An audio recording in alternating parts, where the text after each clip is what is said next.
ये वीडियो उन हस्बैंड्स के लिए है जो मैट्रिमोनियल डिस्प्यूट के दौरान वाइफ के द्वारा लगाए गए बंच ऑफ केसेस को फेस कर रहे हैं। आपको बता दें, ज़्यादातर हस्बैंड्स सबसे पहली गलती इन केसेस को फेस करने में ये करते हैं कि फॉर एग्जांपल 498 ए का केस फाइल होता है, 125 सीआरपीसी मेंटेनेंस के लिए केस फाइल होता है, डोमेस्टिक वायलेंस एक्ट के अंतर्गत केस फाइल होता है जिसमें भी इंटरिम मेंटेनेंस ग्रांट होता है और फाइनल कंपनसेशन का भी एक प्रोविज़न है। देयर आफ्टर आपका स्त्री धन को वापस लेने के लिए एप्लीकेशन फाइल होती है, बंच ऑफ केसेस फाइल होते हैं। अब हस्बैंड्स इनिशियली करते क्या हैं कि इस तरीके के केसेस में इनको इनिशियली जो लीगल प्रोसेस है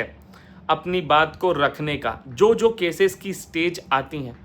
उन स्टेजेस पे अपनी बात रखने की जगह, लीगल प्रोसेस को कंप्लाई करने की जगह डेट लेना प्रेफर करते हैं। एडवोकेट से कह दिया सर डेट ले लीजिएगा, नेक्स्ट डेट पे आएंगे। वो ये नहीं ध्यान देते कि ये आप 6 महीने कर सकते हैं, 7 महीने कर सकते हैं, 1 साल कर सकते हैं, 1.5 साल कर सकते हैं। देयर आफ्टर ये सारे केसेस बिल्ट होते होते होते होते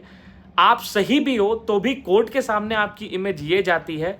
कि आप आना नहीं चाहते हो या फिर आप अपनी रिस्पॉन्सिबिलिटीज से इवेड कर रहे हो। और होता ये है कि 498 ए जैसे केसेस में पहले सम्मन इशू हुआ, फिर वारंट इशू हुआ, उसके बाद नॉन बिलेबल वारंट इशू हो गया, अंततः आपको पुलिस अरेस्ट करने के लिए पहुंच जाती है। सेम गोज विथ कि भाई इंटरिम मेंटेनेंस ग्रांट हुआ, आप हर महीने इंटरिम मेंटेनेंस नहीं दे रहे हो, आप कोर्ट के ऑर्डर का पालन नहीं कर रहे हो, आपने अपील करके उस ऑर्डर पे स्टे नहीं लिया है या कुछ जो भी लीगल प्रोसेस है उसको कंप्लाई नहीं करा और अंततः ये हुआ कि भाई ऑपोजिट पार्टी ने एग्जीक्यूशन फाइल कर दिया, वारंट इशू हुआ और आपको वो अमाउंट देना पड़ा।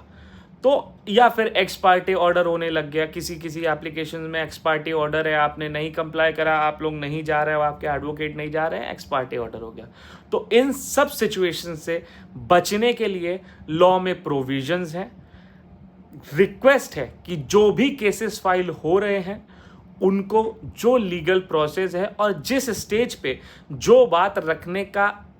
तरीका है और ऑप्शन है उसको रखा जाए विद एविडेंस। अगर आप सही हैं तो जिससे कि आप एक लीगल प्रोसेस को कंप्लाई करें और अपने अगेंस्ट अननेसेसरी जो केस हो रखे हैं उनको इस स्थिति पे ना पहुंचा लें कि फिर आप सही भी बोलें और सामने वाला ना सुने।